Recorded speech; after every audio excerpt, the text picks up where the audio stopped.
I Redditor. Men who make less than 40K in a year. Is dating life hard? Recently on social media, I hear women want men to pay for everything when they go on a date. My question, how do you maintain a dating life on top of staying financially on top of everything else? I'd say yes, but I also kind of don't put myself out there due to it.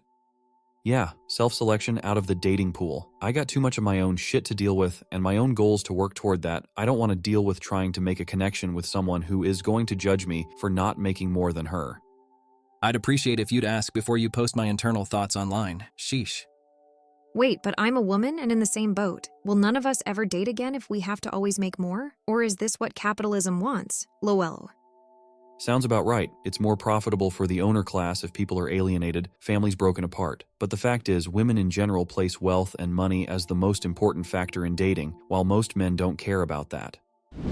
In terms of dating or meeting someone, carry a lot of stress about wealth and money personally because I have kids. It seems like everyone assumes any single mom wants someone to take care of her kids and pay for everything, and I feel like I have to prove that's not the case through making more money. I don't care how much a man makes, as long as he's reasonably taking care of himself, but I feel immense pressure to say I don't need anything. What a world, man, LOL.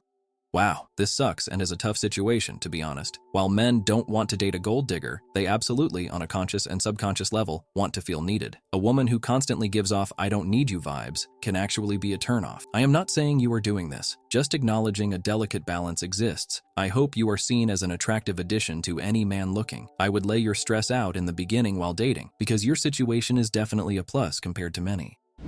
I make over 150K now, and honestly, dating was easier when I was making 30K. Maybe things are different now, but people just didn't care that much back then. We were all poor, and we found cheap ways to have fun. I've been trying to date since my divorce, and it's just so toxic out there.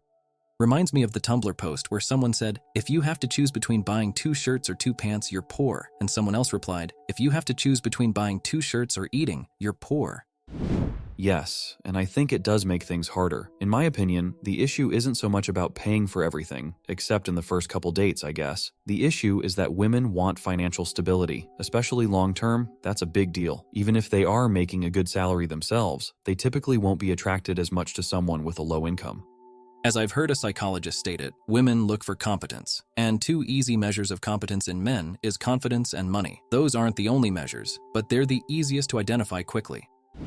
I'm a female. While I agree that I do love financial stability, I disagree that having a low income doesn't make me attracted to someone. I relied on myself for financial stability long before I met my husband. I didn't marry him so he could support me financially. I married him because I know he has an amazing work ethic and is a great father and family man. He's a first responder and, in my opinion, is underpaid. But he's doing what he loves, which makes him happy, which makes me happy. I would much rather be in this situation than with someone making buttloads of money and didn't prioritize family.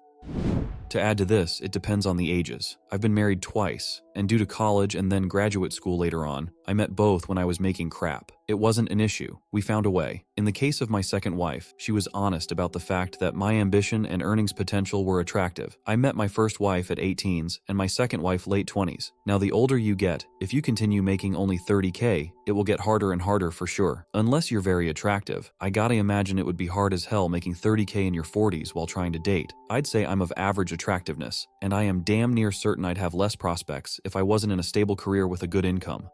A man that's broke because he's pursuing a degree training that unlocks more earning potential in the future is not the same as a broke man working a dead-end job with no prospects. You were never in the broke and seemingly going nowhere category.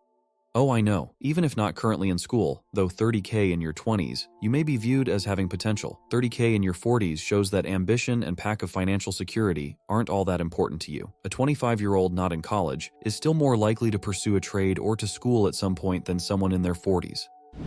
Yes and no. Dating is just challenging. But up until my 30s, I didn't make shit for money, and money wasn't ever the issue in dating. I always dated for personality type, and if someone was to judge me for my finances alone, that wouldn't be a person I would want to date anyways. So if it limited my options, I honestly didn't know it at the time.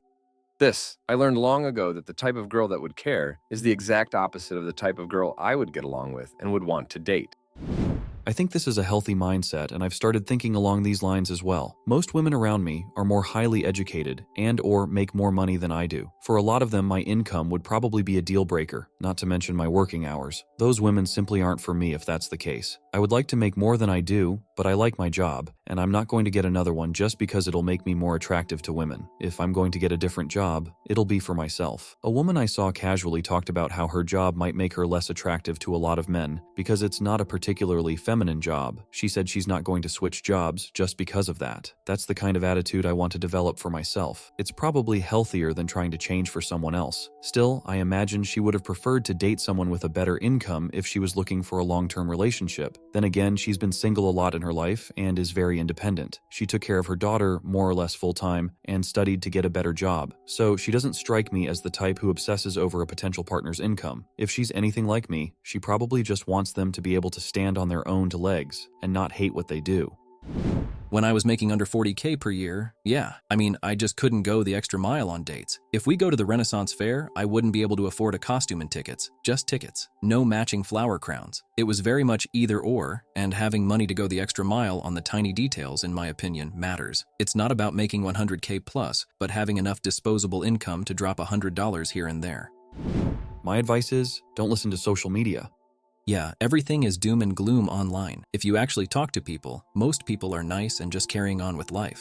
While I agree with you here, there are other ways people are affected by social media. I think some people expect way too much now. My brother's wife blew up in front of our family because we thought it was ridiculous to spend 100K, that none of us even have, on a soccer coach overseas for their 8-year-old kid who is okay at soccer. They're in perpetual maybe divorce.